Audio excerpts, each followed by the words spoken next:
Het belangrijkste nieuws uit Curaçao in het Nederland. Access Journaal, vers van de pers.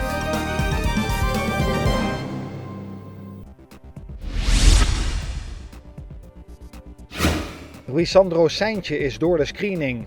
Formateur Gilmar Pik-Pissas zal deze week naar de gouverneur gaan om de resultaten van de screening te bespreken. Dan kan er een datum vastgelegd worden waarop hij de eed aflegt.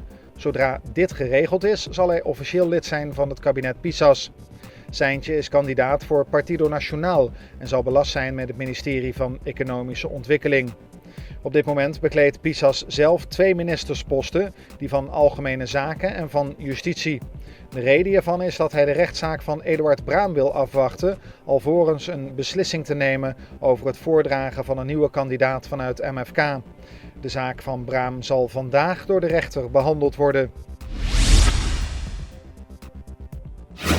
2 mooie maanden maken nog geen zomer, aldus Caixa, de belangenvereniging van ondernemers in de toeristische sector. De bezettingscijfers van augustus komen ongeveer in de buurt van de cijfers van augustus 2019, maar de sector is er nog lang niet. De gemiddelde bezetting bij de accommodaties van Caixa bedraagt in augustus 64,4%. Dat is een verhoging van 6,6% ten opzichte van juli 2020. Het is nog steeds 21% lager dan dezelfde maand in 2019. Volgens het ministerie van Economische Ontwikkeling zal het volledige herstel van de toeristische sector zo'n 4 jaar in beslag gaan nemen. Met herstel wordt in dit geval bedoeld terug op het peil van pre-corona. Na Colectra, nós toma tempo para servir ora com mais da comunibo.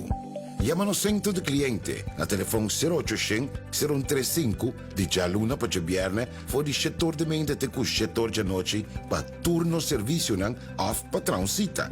Se você tracita para sabra, também por hora. Por escolher para trabocita, riba aqualectra.com e aproveitar a mesura, põe o documento na cerca para visita cerca nós vai mais fácil.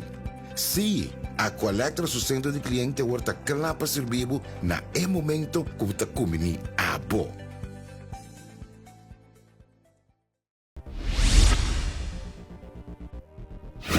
Aanhouding heeft een jonge chauffeur volgens het procesverbaal 5 overtredingen begaan. Zo had hij, op het moment dat de politie hem staande hield, geen verzekeringsbewijs, geen keuringsbewijs, geen bewijs van wegenbelasting en geen rijbewijs bij zich. Daarnaast had hij zijn gordel niet om. Omdat de 20-jarige jongeman het niet eens was met de boetes, besloot hij naar de rechter te stappen. Volgens de chauffeur had hij die dag net de auto gekocht en was hij ermee onderweg naar zijn garage. De officier van justitie vindt het verhaal plausibel. Desondanks zegt hij dat op het moment dat je de weg betreedt met een voertuig, alle papieren in orde moeten zijn. De officier besloot de jonge bestuurder tegemoet te komen en maakte het grootste deel van de boete voorwaardelijk. De rechter ging hier volledig mee akkoord en gaf de jongen tevens de optie de rest van de boete in termijnen te betalen. BNN-Vara blijft erbij dat de directeur van de Centrale Bank van Curaçao en Sint Maarten €460.000 per jaar verdient. Ook al claimt de CBCS dat het bedrag lager ligt. Dat laat de eindredacteur van het tv-programma Wat verdien je, waarin het bedrag werd onthuld, weten in een reactie aan het ANP. We blijven bij onze stelling over het salaris van directeur Richard Doornbos, zegt Maarten van den Heuvel namens het BNN-Vara-programma. Het bedrag dat wij noemen in het programma is opgebouwd uit allerlei vergoedingen, van huisvesting tot bonussen en andere onkostenvergoedingen. In die zin heeft de CBCS dus gelijk dat het feitelijke salaris lager is dan het bedrag dat wij noemen, maar het totaal klopt wel. De omroep zegt tot het bedrag te zijn gekomen door onder meer een beloningsstructuur die de bank zelf naar buiten heeft gebracht en eerdere berichtgeving over het salaris van Doornbos in lokale media.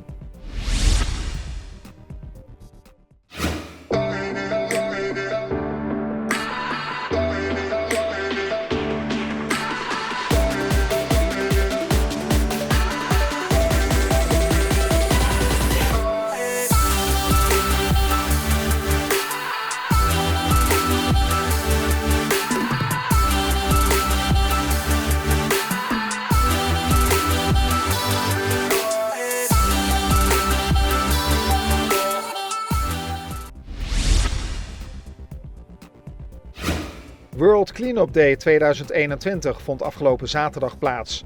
Curaçao maakte samen met 180 andere landen deel uit van het grootste sociale event ter wereld. Na enkele maanden van voorbereiding kan Curaçao Cleanup met overtuiging zeggen dat de dag een succes was.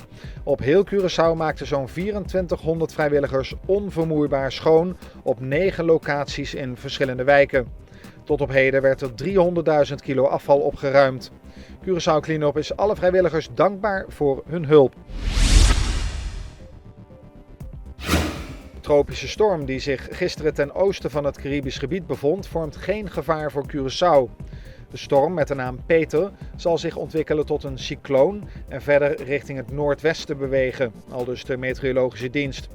Ook de Nederlandse bovenwindse eilanden zullen weinig last van storm Peter ondervinden, voorspelt de meteo. Er zijn momenteel 2 tropische stormen actief boven de Noord-Atlantische Oceaan. De komende dagen zal het wisselend bewolkt zijn op Curaçao met warme temperaturen. In de ochtenduren is er kans op enkele regenbuien. En de honkballers van Team Kingdom of the Netherlands zijn gisteren voor de 24e keer Europees kampioen geworden.